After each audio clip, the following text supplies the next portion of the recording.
Hi everyone, welcome back to eVidyarthi Talk. In this is Varsha. To start करते हैं नया topic, how were these kingdom administered? कि ये kingdom कैसे administer हो रहे हैं? So क्या हो रहा है कि यहाँ पे अब ये जो टाइम चल रहा है हमारे सदर्न पार्ट ऑफ इंडिया और नदर्न पार्ट ऑफ इंडिया, यहाँ पे बहुत सारे बदलाव देखने को मिलेंगे एडमिनिस्ट्रेशन के अंदर. लेकिन इन बदलाव के अंदर एक चीज नहीं बदलती है, वो है लैंड रेवेन्यू. यानी लैंड से generated taxes important source of income अभी भी रहेंगे. So land revenue remained an important for these rulers. In rulers के लिए land revenue important source of income रहेगा. The villages remain the basic unit of administration. Villages को पहले control किया जाएगा, फिर उसके ऊपर तालुक और फिर डिस्ट्रिक्ट, ऐसे करके पूरा एडमिनिस्ट्रेशन प्रोसेस चल रहा था.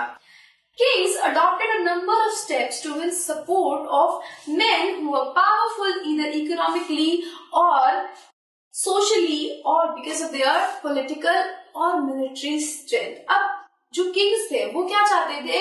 वो सपोर्ट चाहते थे उन लोगों का जो पावरफुल थे.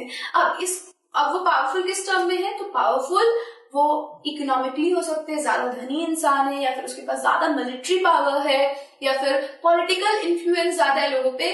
तो किंग इनका सपोर्ट चाहते थे और वो बहुत डिफरेंट तरीके अपनाते थे. क्या थे वो तरीके? देखिए, सबसे पहली बात कि जितने भी एडमिनिस्ट्रेटिव पोस्ट थे उन सबको हेरिडिटरी बना दी गई कि अगर कोई इंसान मिनिस्टर है कोर्ट में तो उसका बेटा भी मिनिस्टर होगा और उसके बेटे का बेटा भी मिनिस्टर होगा. तो ये हेरिडिटरी पोस्ट हो गई थी जितनी भी पोस्ट थी. अब हरिसेना, जिनके पिता कुमार अमात्य थे यानी चीफ जुडिशियल थे, उनका जो पोस्ट था वो हरिसेना को दिया गया. यानी हरिसेना भी क्या बने?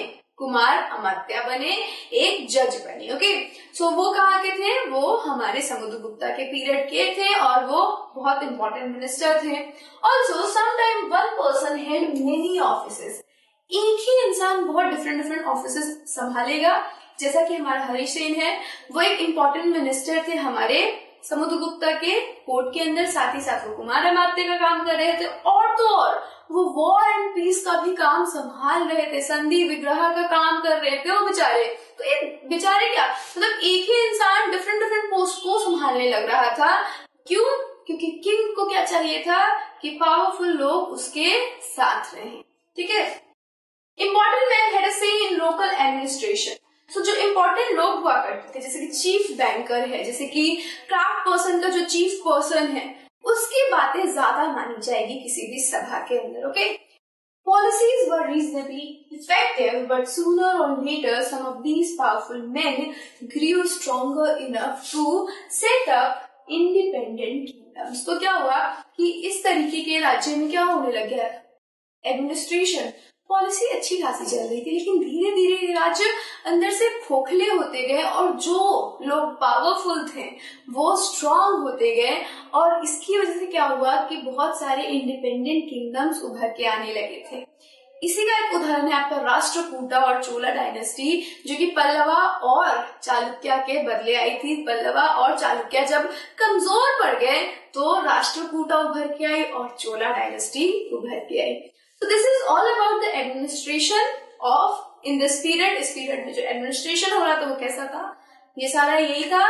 अब नेक्स्ट वीडियो में हम आपके साथ नेक्स्ट टॉपिक के साथ मिलेंगे. Till then, stay safe and stay healthy. Bye.